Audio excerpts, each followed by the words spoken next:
поэта.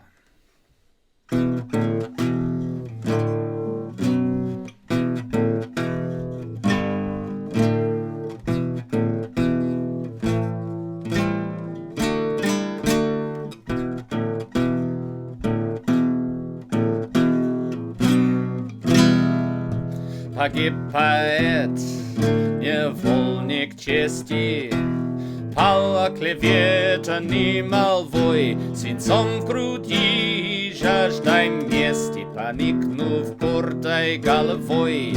Не вынесла душа поэта позора мелочных обид. Восстал он против мнений света, один, как прежде, и убит. К чему теперь рыдания?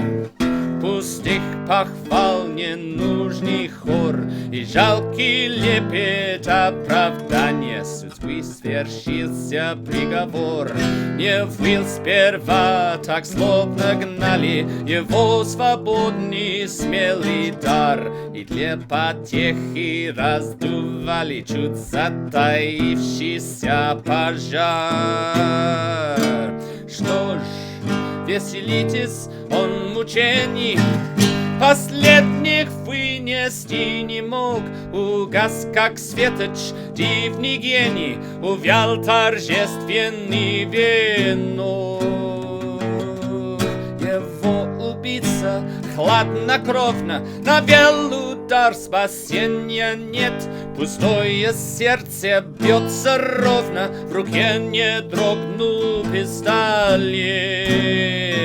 И что за диво издалека, подобный сотням беглецов, на ловлю счастья и чинов заброшен к нам по воле рока.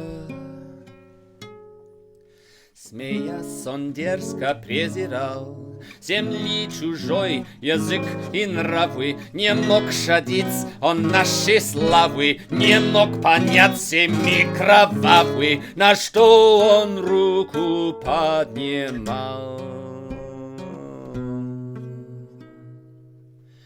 И он убит, и взят могилой, как тот певец, неведомый, но милый, добыча ревности глухой, воспетый им с такой чудной силой, сраженный, как и он, безжалостной рукой.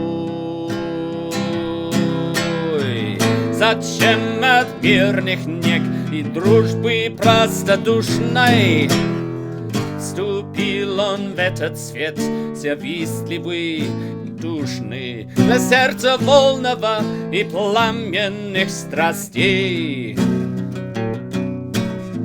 Зачем он руку дал клеветникам нестожным?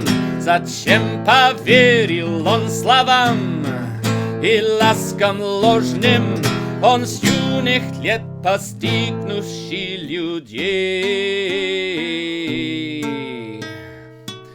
И прежний сняв венок, они венец терновый, увитый лаврами, надели на него.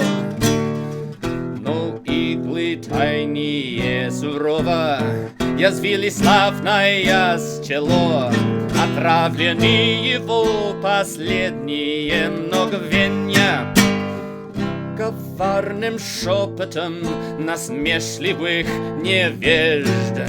И умер он напрасной жаждой мщения, с досадой тайною обманутых надежд.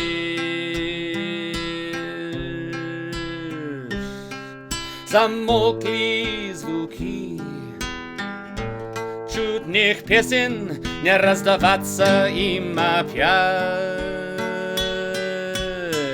Приют певца угрюм и тесен, и на устах его печаль.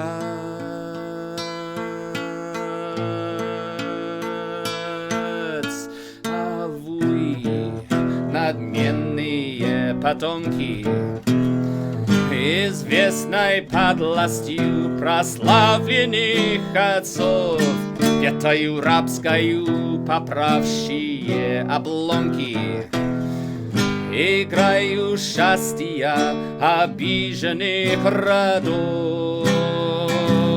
Вы жадною толпой стоящие у трона свободы гения и славы палачи, таитесь вы под сенью закона, пред вами суд и правда все молчит. Но есть и Божий суд на перстники разврата, есть грозный суд, он ждет, он недоступен звону злата, и мысли и дела он знает наперед. Тогда напрасно вы прибегнете к злословию, оно вам не поможет вновь, и вы не смоете всей вашей черной кровью поэта праведную